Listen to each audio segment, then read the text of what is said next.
Hello everybody, Anthony Russo here to have a little discussion about a high profit yet low risk approach to the real estate investing game.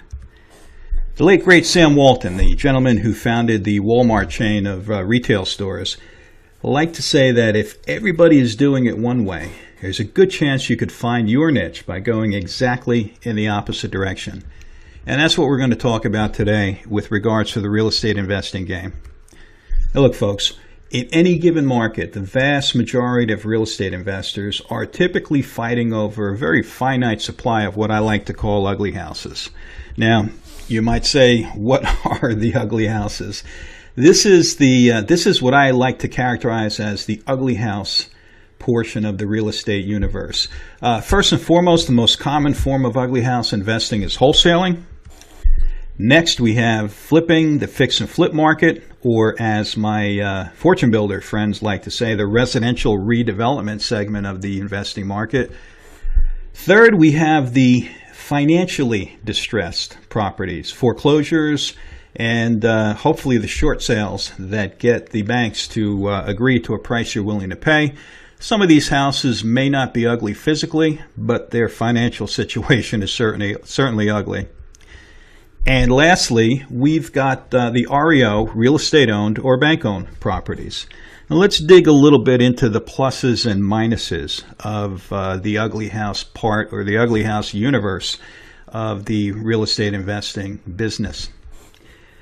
Number one, wholesaling. These are typically cheap, rundown junker properties. Not always, but typically. I know some folks doing wholesaling out in the San Francisco Bay Area. And while those properties may be run down, they're certainly not cheap. Also, wholesaling is where the investor locates and put a property under contract for a very low price. Then they assign the contract to another investor or possibly even a contractor for an assignment fee.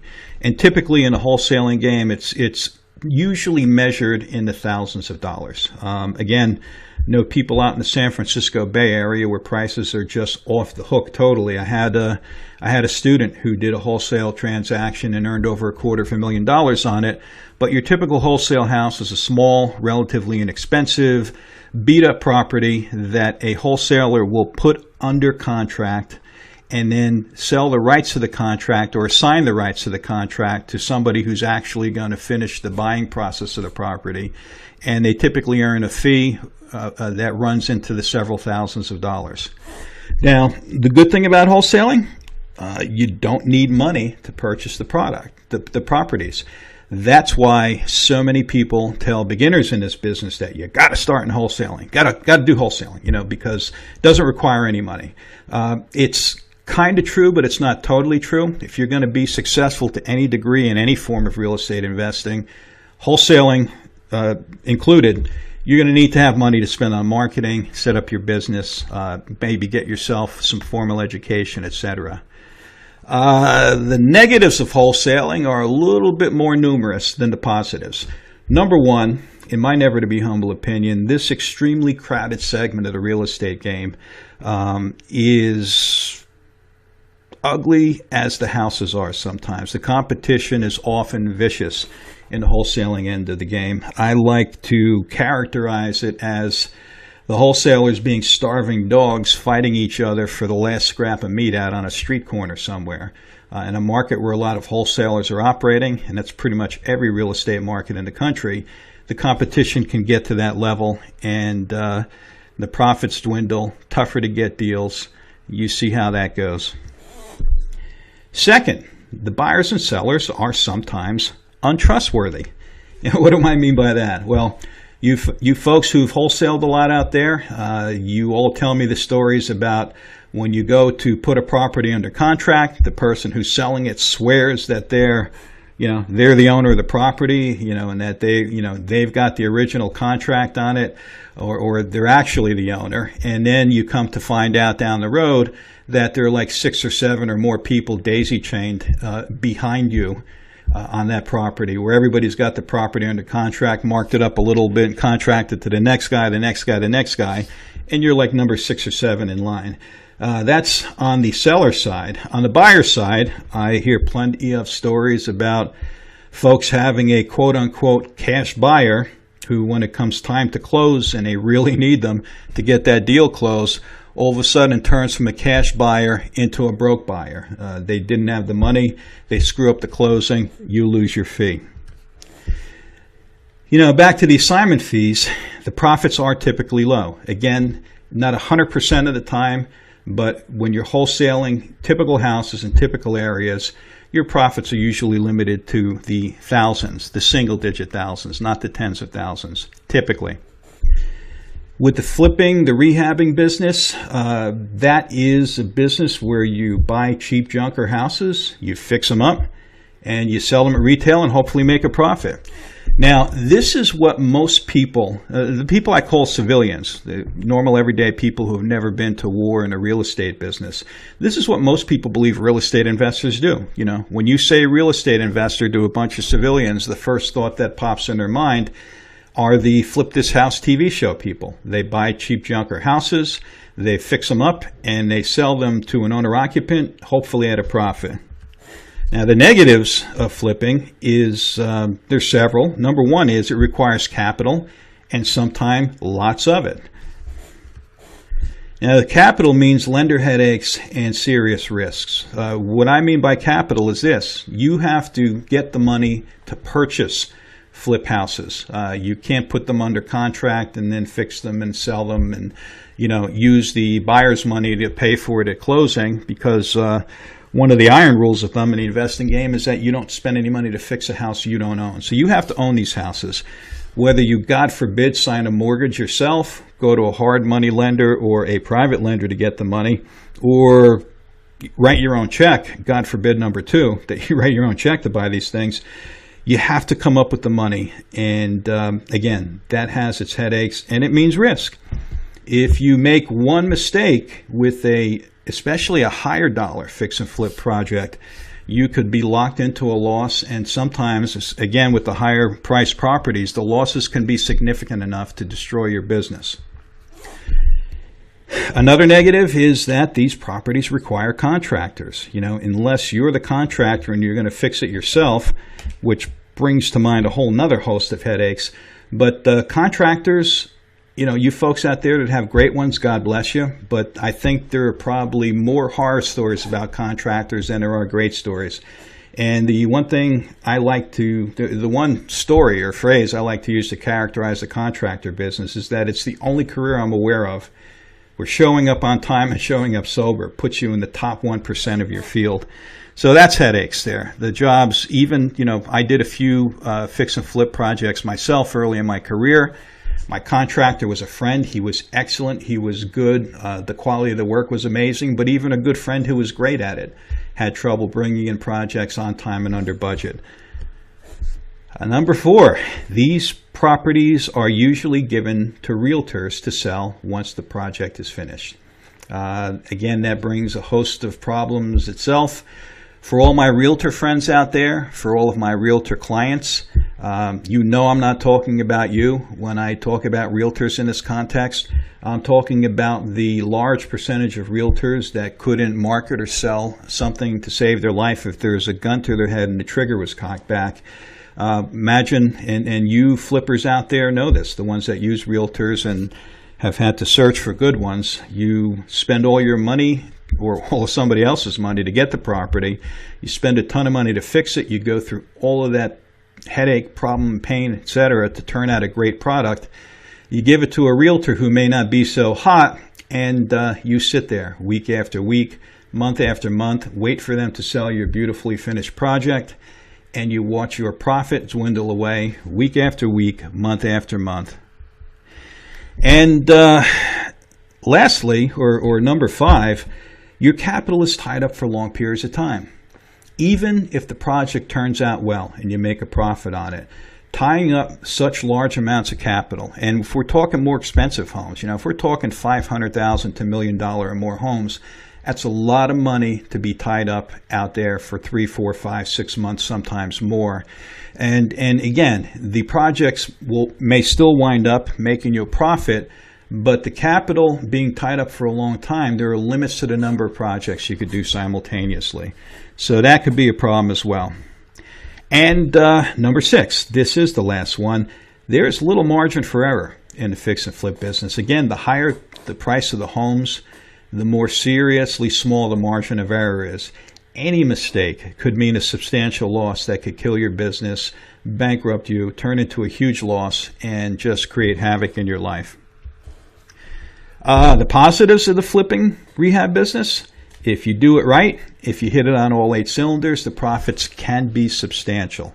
Especially with the higher price homes, you could be talking 6-figure profits for your flip deals.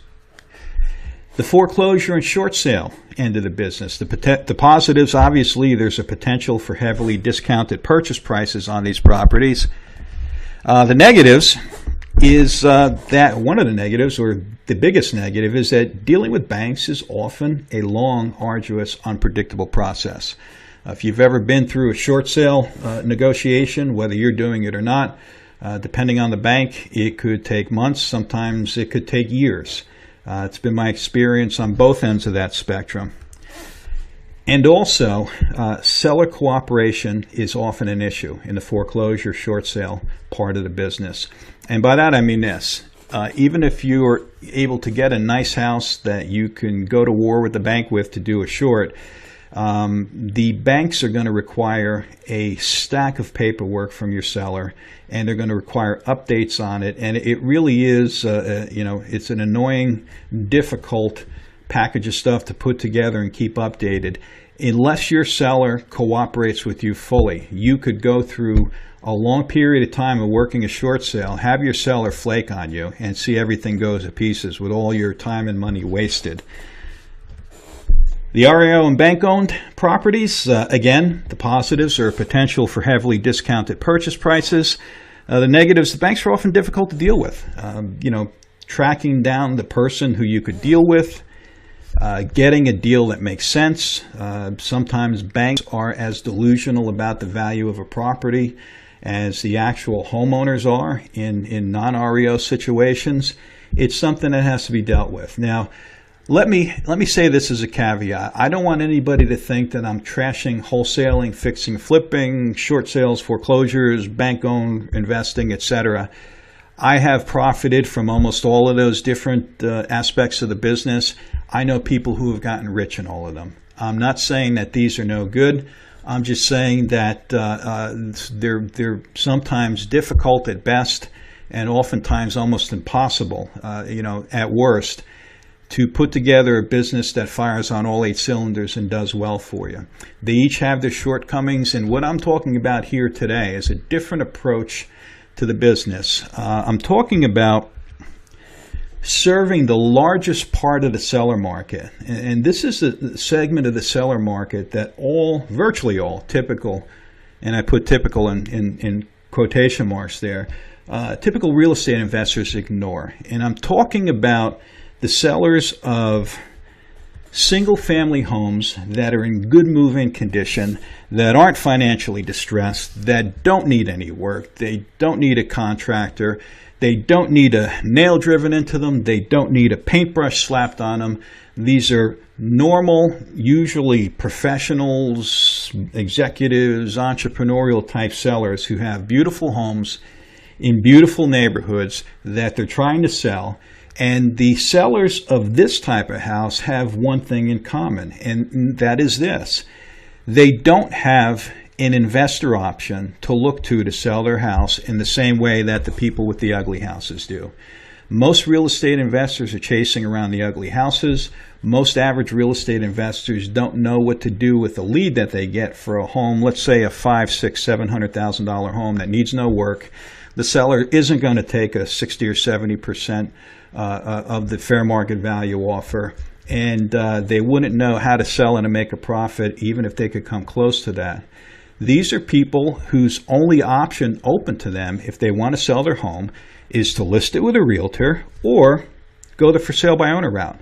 And we know that both of those have their issues. So what I've done, beginning back in 2004, is I created an approach to this business that gives the sellers of single-family pretty houses, especially the higher-end ones, gives them the third investor option that they've never had.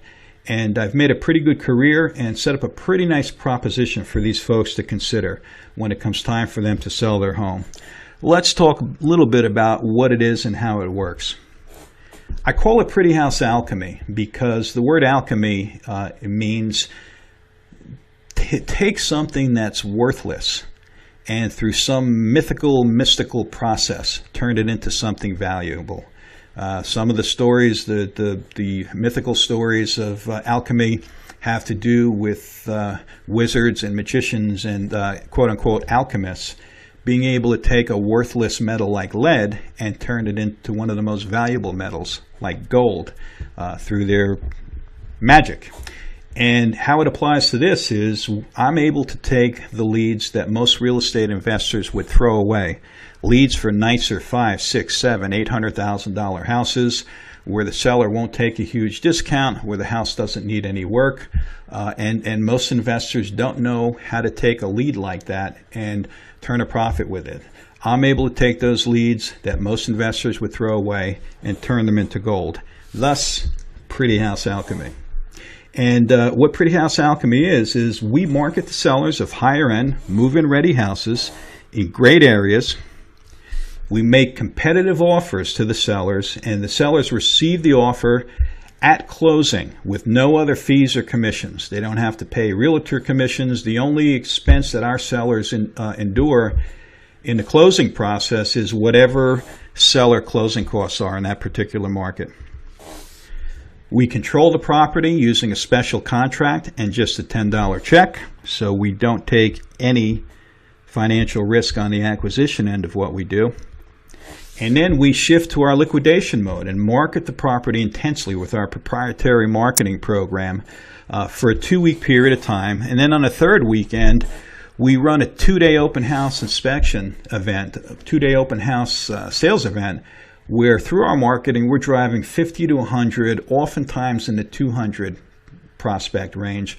The most I've ever had personally were 350 people come to one of our open house sales events to what we call our Power Sold 2-day liquidation event.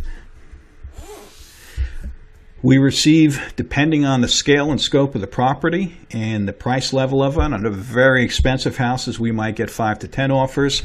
On the mid-range houses, we might get 20 to 30 offers or more.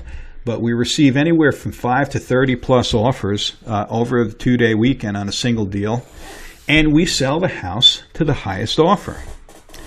And if we do our homework correctly, making the right offer to the seller, and valuing the house properly, at the end of the process, we typically net ourselves between 10 and 12% of the sale price and profit. So if you did a $500,000 house or a house that sold for $500,000, my expectation would be your profit would be somewhere in the $50,000 range.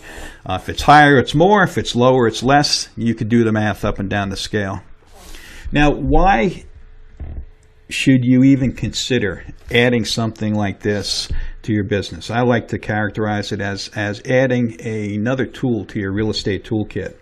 Well, reason number one is there's virtually no competition. Very few investors know how to turn a profit on higher-end, move-in ready homes, and there's virtually no risk. When you do any sort of anything, a transaction, something personally, business, whatever, if you're smart, you'll consider what the upside is. You'll also consider what the worst case scenario is. And if you could live with the worst case scenario, that certainly helps your decision-making process. Well, with these real estate deals, the worst case scenario is this. If you cannot find a buyer to pay you more than you agreed to pay the seller, your agreement with the seller expires in just several weeks. It's a very short agreement. We don't ask for 6-month agreements the way realtors do. When the agreement expires, both parties walk away, and your total loss is your $10 deposit. That's all the cash that you stand to lose in these transactions. You don't have contractor headaches, obviously. These houses are typically perfect. If there's anything that needs to be fixed up or tuned up on the house, we have our seller do them because we're not taking the deed to these houses. And one of the basic rules of thumb in real estate investing is that if you do not own the house, if you do not own the deed, you do not spend any money to fix it. We don't have the realtor headaches that you have because we sell our own deals. And lastly, but not leastly, these deals throw off gobs of cash flow and they throw it off fast. We thought that was last, but no, we do have a number 6. And number 6 is actually pretty important. Every one of our deals produces a buyer's list that is priceless. And by priceless, I mean this. It's a buyer's list that you're able to monetize. You get on the low end 50 to 100 people show up. On the high end 200 or more. Let's say you got 15 offers on a house that you're doing. Are all 15 of the offers you've gotten blue chip buying it that weekend, ready to go people? No, of course not. But 3 or 4 of them are. And you've got 3 or 4 people showing up, bidding competitively for a house. And knowing that if they are the winner, they have to take it that weekend, they have to take it as is, and they have to be able to carry the day financially. So these are serious people. 3 or 4 people fit that characterization, but only one person gets the house. So you've got 2 or 3 people left at the end of the weekend who wanted a house, could afford to buy it, and was ready to go, and they have to walk away disappointed. There is gold in prospects like that, folks, and you people who have existing successful businesses will understand that.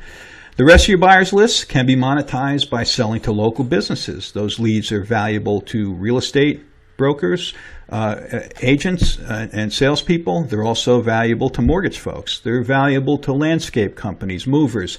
Any local business that would pay for a lead of a new local home buyer is a business that you could sell those leads to.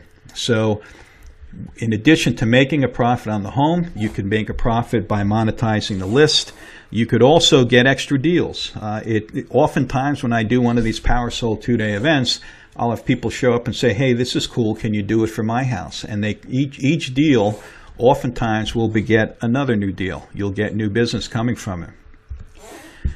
So let's talk about this Pretty House Alchemy live 3-day workshop that we have coming up. And like the meme says there, it's going to be you, me, live together for 3 days. These are live 3-day workshops that I do with a very limited number of people, typically only 6. And it is very intimate one-on-one type training. It is not me speaking from a stage to a ballroom filled with 150 people. It is a carefully curated, carefully selected, small group. Like I said, doesn't often go more than 6 people together to work together and to actually come out of the weekend with not just notes and an education, but to come out with appointments with sellers and hopefully possibly even deals. And how it works is this. This is what you learn. Number 1, when you enroll, before you even show up at the workshop, you're going to receive a password-protected web page with pre-workshop training content that will guide you through the lead gen part of the business and will even take you through how to deal with sellers. At the very least, I expect everybody coming to bring a small handful of leads with them because I will call them live in front of the group over the weekend and model for you how to deal with the sellers on the phone. I will book appointments for you so that when you go home, you don't just go home with a legal pad filled with great notes and content, but you go home to live appointments with live sellers that you can meet and make offers to and hopefully put deals under contract. Day 1 is all about marketing to sellers. We have 2 different ways we market to our sellers. We've got a direct mail program to my favorite list, which is very, very productive. Still, after all these years, I'll often get a 10% callback response on my direct mail program. We also have an approach to for sale by owner sellers that is very productive as well. Day 2 is all about dealing with the sellers. As you might have suspected, dealing with the sellers of nicer high-end homes is a lot different than dealing with the seller of a $100,000 junk home that's in financial and probably personal distress. Not putting those folks down. What I'm saying is it's a different cut of seller. It's a whole different environment. It's a whole different psyche.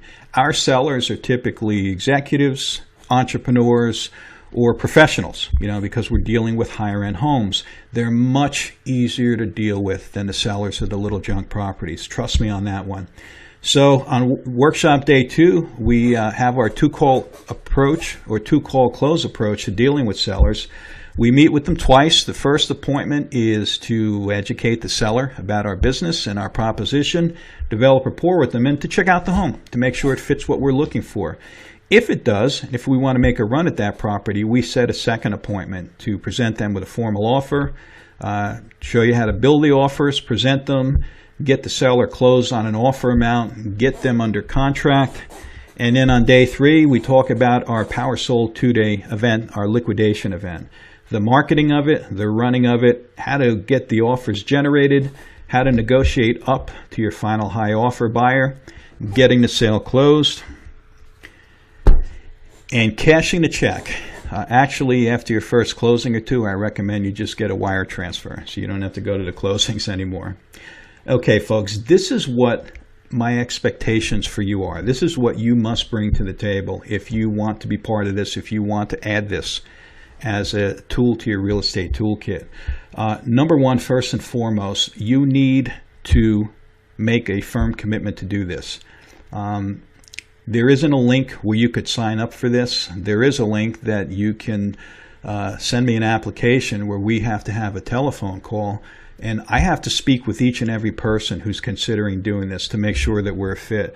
We're limited to 6. It's rare that we go over 6, but it's typically 6 people at these things, and we don't just take anyone who waves a check at us. So we're looking for people who are committed.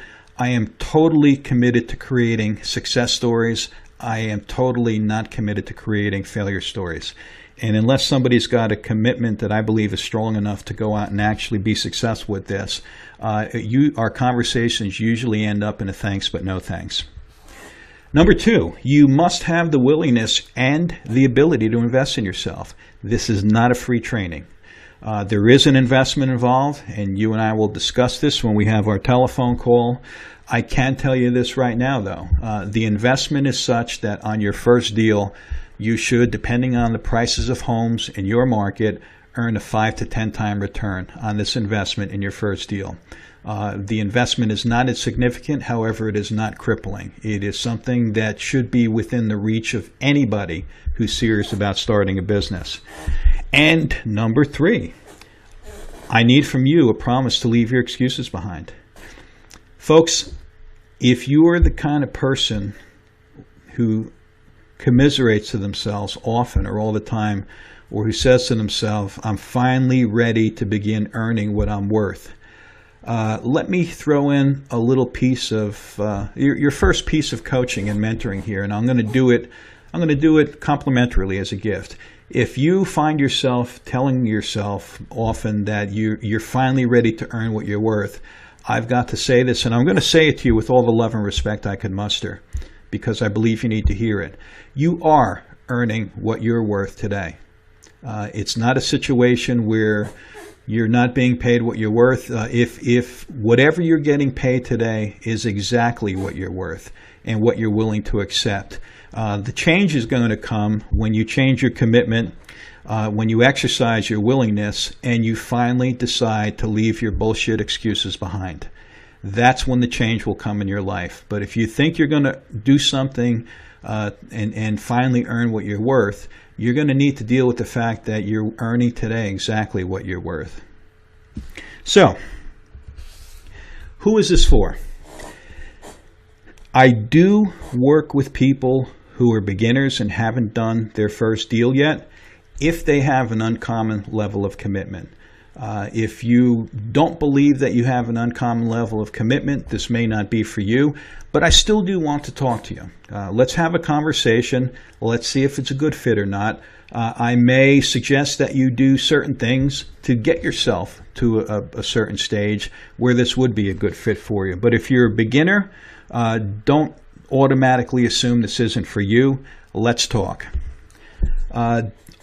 Number 2, investors with existing businesses that need cash flow boosts fast. One of the primary attractive things about this tool for your real estate toolkit is that you can generate rehab level profits in dollar amounts quickly, like stepping on the gas pedal and having the money show up 60 days later without needing to commit any capital to the transaction. So If you've got an existing business, if you're one of those rehabbers we spoke about earlier where you've got a lot of capital laid out there for months and months and months and months at a time, and you need a little bit of cash flow, or you need a lot of cash flow to keep your business healthy, to keep your lifestyle going, this is something that you should seriously consider. I think this would be perfect for you. And cash flow is important. When I was a young guy just starting out in business, I was making money hand over fist, and I was spending it hand over fist, having the time of my life. And an old graybeard pulled me on the side and gave me advice that I've never forgotten and have always kept my focus on. And what he told me was this. He said, "Hey kid, when you run out of cash, they don't let you play anymore." And that stopped me and opened my eyes, and it's something I've kept in front of mind my entire business career. So a little bit of advice for you. Again, if your business could use quick jolts of cash flow, this is something you should seriously consider. Also, you guys out there and girls, ladies, with thriving businesses that are doing well, but you want to take it to the next level or the next two levels, and you want to add a component like this to make a quantum leap forward, this is perfect for you. The investment involved will be insignificant if you've got a business like this, but what you could add to your cash flow on a quarterly, annual basis, depending on the price of houses, if you did just 4 deals for houses in the $500,000 range, you can add easily an extra $200,000 to your cash flow. Now, that might be 4 deals a year, which is a very leisurely pace. It might be 4 deals a quarter, or it might be 4 deals a month if you've got a little bit of an organization and you're firing on all 8 cylinders. But that's the type of cash flow that this tool for your real estate toolkit can help add for you. Let me take you through a few examples of deals I've done myself and with students so you can get an idea of the kind of houses we're talking about, and the numbers involved. This is my first Pretty House Alchemy deal. It happened a while back, but you could take a look at this house and see that it's not a mansion. It's not a little, $50,000 junker either. It was a very nice 5-bedroom, 2.5-bath split level here in New Jersey.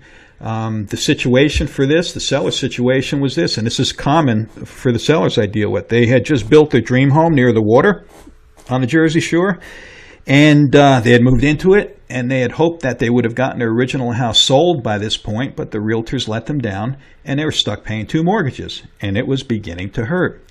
So I made them an offer. We agreed on $375,000. I had a contract that controlled the house for about 4 to 6 weeks at that price. I put down a 10% deposit. I spent nothing on repairs. A quick note, this house did need a painting of the interior, but I had the sellers pay for painting it. I won't spend any money on a house that I don't officially own. And we did our power sold 2-day event and sold the house in one weekend for $430,000, which represented a $55,000 profit. And if you could see in the little parentheses here, where it says 104% of fair market value, this was back before the crash in New Jersey when the market was still pretty good. And when you do one of these heavily marketed 2-day events in a pretty hot market, you will turn out a crap load of people, and you have the chance of selling the properties, having the properties bid up for more than what the actual fair market value is. That could happen easily in a very hot market. In most markets, though, the houses sell for at or around fair market value. This one was a student deal, and this is a good example of not necessarily an option and sell deal like the first one was, or what the typical Pretty House Alchemy deals are. This is one where a student bought the house from the seller through the bank at short sale. They paid $205,000 for it. They got a pretty substantial discount on the house, and they raised the money through a private lender. They did $25,000 in repair, and we did the liquidation side of the Pretty House Alchemy program. We did a power sold 2-day event for them. We got well in excess of 200 people to come through this house during the open houses, and we got over 30 offers for this house and sold it to a cash buyer for $335,000. This one, the profit was $105,000, much more than the typical 10 or 12%, but the reason for that is that this was a short sale and not just a regular option and sell. So that's why That's why we had a situation where the profit was so high. But for you folks out there doing shorts and rehabs and stuff, the liquidation side of this program, in my never to be humble opinion, is the best way to sell a property at retail. For all, for not only for the money that you get for them at or near retail prices almost all the time, but also for the buyer's list. And you don't have to pay a commission to anybody. We go directly to buyers to get these things sold. And again, that buyer's list for somebody with an ongoing business is invaluable. This is another example of a traditional Pretty House Alchemy sale, but it's unique in respect to the seller, or who the seller was. Everybody see this sign over here on the lawn of this house? Can you guess what that sign is? Yes, it is a realtor sign, but can you guess who the realtor was?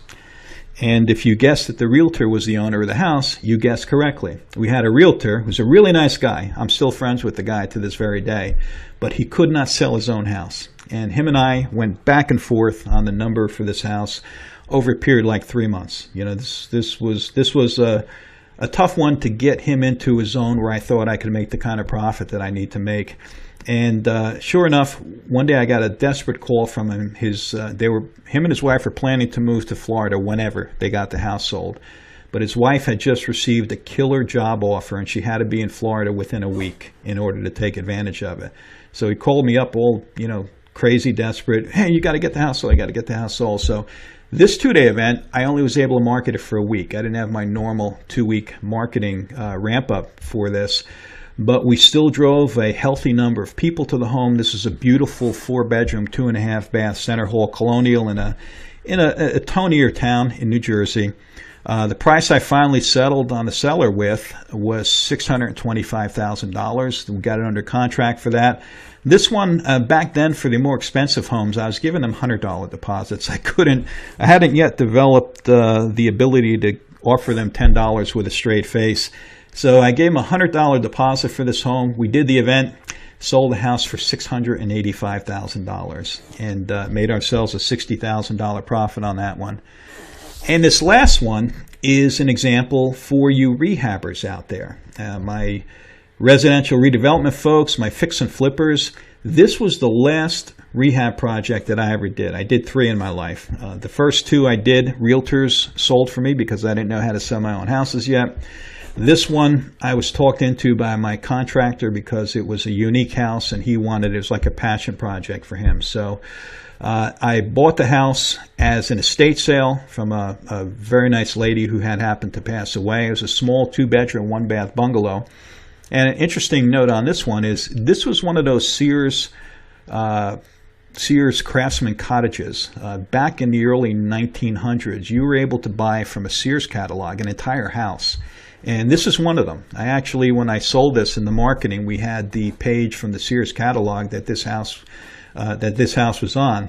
And Sears would charge you, I think this house was like $800, and they would deliver all the materials and drop it on your lot, and you would build your house and put it together. This was one of them. So I purchased it for $115,000.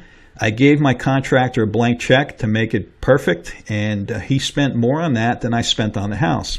So we're into the deal for $240 total. And we did the Power Sold 2-day event, the liquidation side of what we do, and sold the house in a weekend for $294,500. We made a $54,500 profit on this house. Not a bad weekend's worth of work for a payday.